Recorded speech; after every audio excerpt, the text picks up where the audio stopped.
Hello, my name is Michaela. I am going to be a second year fifth grade teacher this upcoming school year, and today I'm going to reflect on all of the things I wish that I would have known and actually taken to heart before my first year of teaching. I'm also going to add in a few little pieces of advice that I did this last year that really helped me have a good, positive, successful first year of teaching. So if you're going to be a teacher, stick around. I'm going to be talking about all the kinds of things that you should really seriously consider and think about before you start your year. So let's start with number one.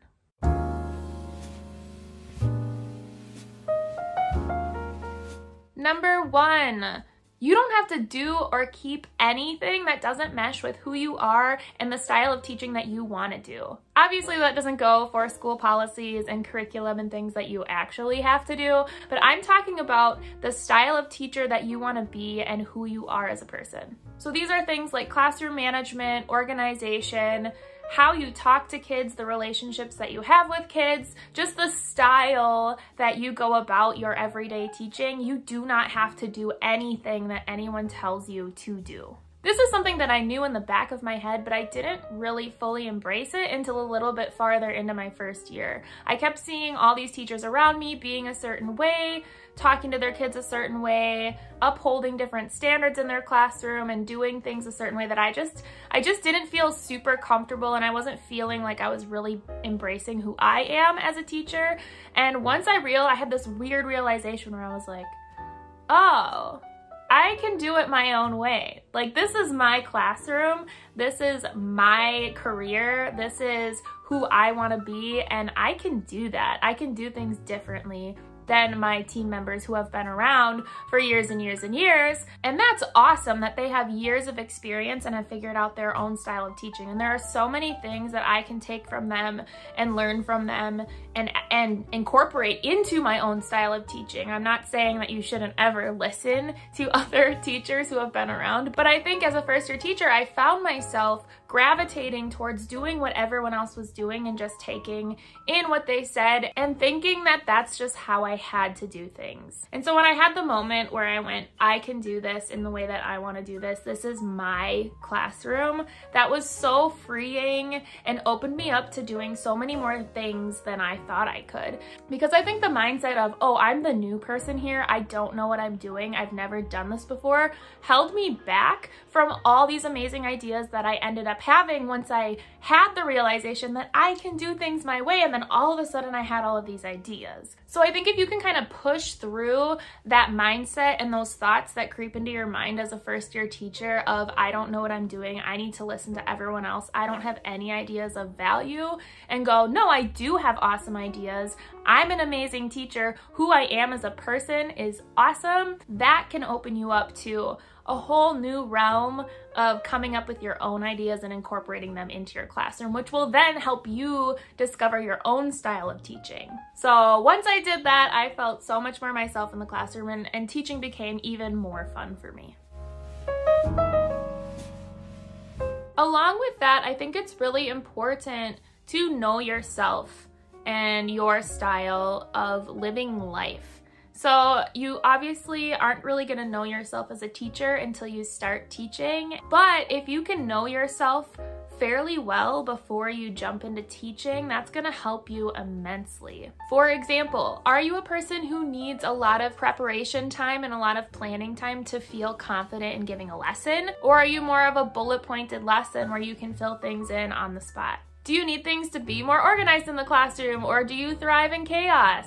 Is it important to you to socialize while you're at school, or do you need all of that time for yourself to be able to focus on the tasks that you need to do for your classroom? If you can think about things like this before you get into those situations, it's gonna help you feel more confident in the classroom and also be more productive. And it's so important to not let other people's opinions of what they think is right get into your head and stop you from doing the things that you know are going to be good for you, because you know yourself and they don't. Because there are so many people, especially on the internet, who tell you to do things a certain way and you don't have to listen to them. There are people who say don't work outside of contract hours.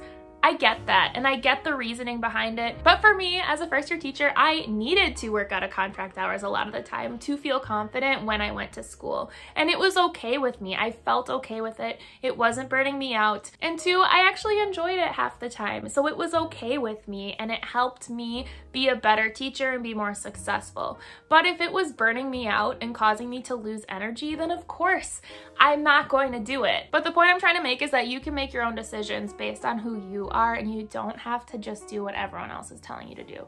Know yourself and do the things that are gonna help you be successful and confident. This one applies to student teachers, or if you're still in school and just observing in the classroom, or first-year teachers, whatever.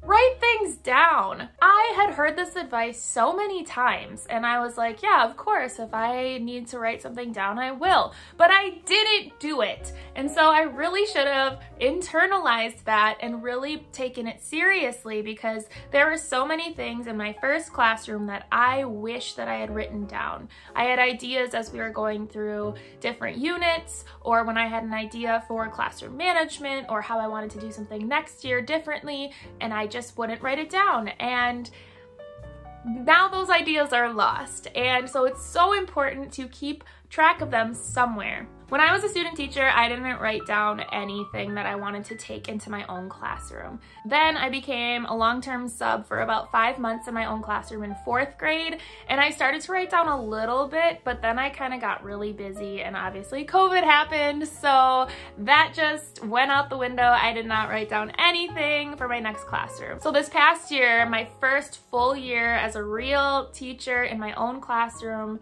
I wanted to write things down to remember for this next year. However, I didn't do that right away. Again, I waited, and there are so many things that I could have written down at the beginning of last year that would help me now planning for the beginning of this year, my second year, and I didn't.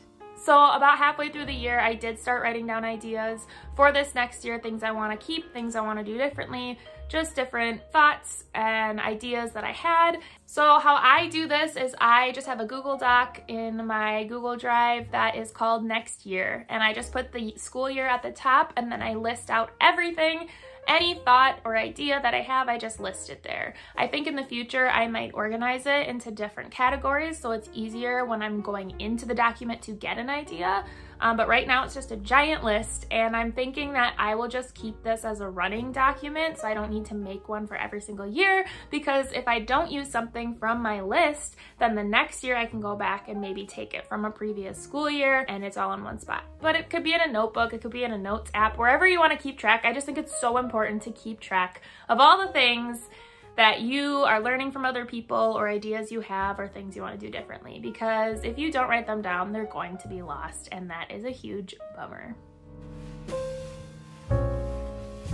So like I said, I was a long-term sub for about 5 months in my own classroom in 4th grade before I had my first full year as a first-year teacher. When I got that classroom, it was an empty classroom. I wasn't taking over someone else's room and covering for them. It was actually my own classroom that they created for me. They took kids from other classes and created a whole new section. So I had a completely blank slate, and I didn't have a lot of supplies and resources that I had already organized. And I didn't really take that opportunity very seriously like I could have, because the next thing that I wish I would have taken really seriously before my first year of teaching is to come up with an organization system before I really needed it. Because as the school year went on, and as I moved up into 5th grade, I did take over a classroom, and there was a ton of resources and a ton of supplies that I had to go through. And it was really overwhelming for me before the start of the school year, so I just shoved it all into a cabinet and just didn't think about it at all. And then all of my things, I also would shove into cabinets or drawers to think about later. And I really wish I would have thought about this last summer before I started my first year, of how do I want to organize all of my actual physical supplies and resources, because now I just have a bunch of stuff that is not organized at all. And if I would have figured out how I wanted to organize it before I went into the year, then I wouldn't be in this mess right now. So if you have a way of organizing that would be good for you, start it before you need it.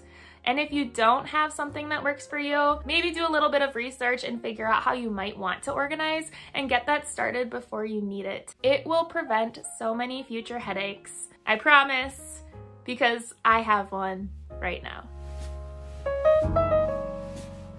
However, my next thing, which I actually think I did a pretty decent job of this past year, is to not buy things before you know what you're gonna use it for.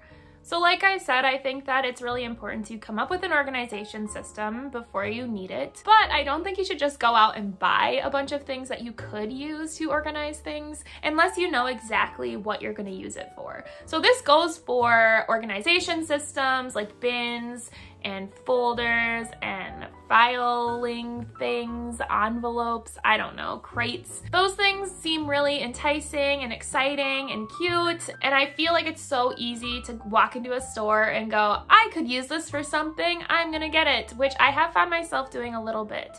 But then you just end up with a bunch of random bins that also don't look like each other, and then you end up needing more of them, but you have no idea where you got it because you just have a ton of different bins.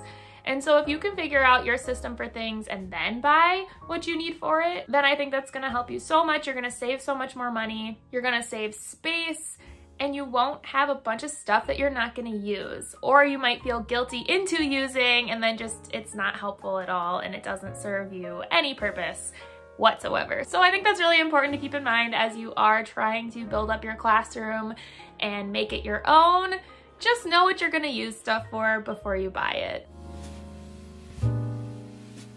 My next one is pretty quick and simple, which is just to make sub-plans before you need them. I almost never call in sick for anything, which made it really easy for me to think that I wouldn't need sub-plans anytime in the near future. However, it's so important to have just some generic sub-plans because you never know what's gonna happen to you. You might need to call in very last minute, and so having those plans that you can literally just plug in a few pieces of information quickly and send it on over is so important. Just think about the course of your day and all the little details that someone who does not know the flow of your room or your kids needs to know to be able to be successful for a day. After a few months of being in the classroom, I did sit down and think about, okay, here are all the details that I think about in my day that I need to communicate to someone who's going to be stepping into my classroom for the first time. I wrote it all out, pretty organized. It seemed a little overkill, but I have actually heard from some subs that came into my room that it was actually helpful to have all of that information. And the one time I did have to call in last minute, it was so helpful to have that generic plan because then all I had to do was plug in just a couple pieces of information and it was so much faster than me having to sit there and write out an entire day's worth of information last minute, because you're definitely gonna miss details that you wouldn't if you did it beforehand. One thing I really wish I would have done though that I didn't is update those sub-plans every month or so. Make sure that they're up to date, because when I did need them, it was a lot later in the year, in May, and I made them at the beginning of the year. At the beginning of the year, we were in a hybrid model, so half of my kids were there 2 days a week and the other half were there another 2 days a week. And so my sub-plans reflected that model of learning versus when we were in May, we were back full-time, 5 days a week with all of the kids. And so I did have to make a few tweaks. So one thing I wish I would have done is just gone in and about monthly to look at those sub-plans to see if they still reflected my day-to-day life at school, because it's really not that difficult to go in and tweak a few things every month versus going in and seeing that actually nothing in here is accurate anymore and I need to change all of it last minute. My next piece of advice is something that I would not have survived this past year without, and that is to get out all of your thoughts and all of your feelings about school and what is going on. Because if you don't, it will fester inside of you and you will explode or burn out or just be done, and you will not be a very effective teacher or person in your life unless you get that all out. It was so important for me to find people in my life that I can just get it all out honestly and raw and unfiltered. I would come home some days and just immediately cry when I started talking to someone, and I would tell them about how excited I was about certain things, and I let out all of that emotion and I got out all of my thoughts. And when I didn't have someone available for that, I wrote it down to make sure that when I did talk to someone, I was able to get it all out and get all of the emotions attached to the thoughts that I had in the way that I was actually feeling them. And I think that this is so important because if we don't process out those thoughts and feelings, then it's all gonna be stuck in the back of our mind, and I think it just builds up in a really unhealthy way. So if you don't have people in your life that you can do that with, to be that honest, raw, unfiltered self, then either try to find someone that you can build that trust with now in that relationship, or find a system where you can do it on your own that's gonna be beneficial for you. Whether that is a journal or a video diary or talking to yourself on the way home from school where you can laugh and cry and scream as much as you want, which I have definitely done on my commute home from school because it is fairly long. There is no shame in that, but finding that system for you to really process through every single day is going to be so healthy for you as a first-year teacher. So there you go. There are all of the things that I wish I knew and internalized before my first year of teaching, and then some of the things that really just helped me as a first-year teacher have a really great, successful year. Things that I'm really glad that I knew and internalized before my first year of teaching. If you enjoyed this video or it helped you in some way, please give it a thumbs up, subscribe. I would love to have you come along with me on my journey as a teacher, and I would love to hear any advice that you have for first year teachers down in the comment section, or if you have any questions because you're going to be a first year teacher, put them down there. We can all work together to try to get that question answered for you. Thank you so much for watching this video. I'm so glad that you're here, and I hope to see you next time. Bye!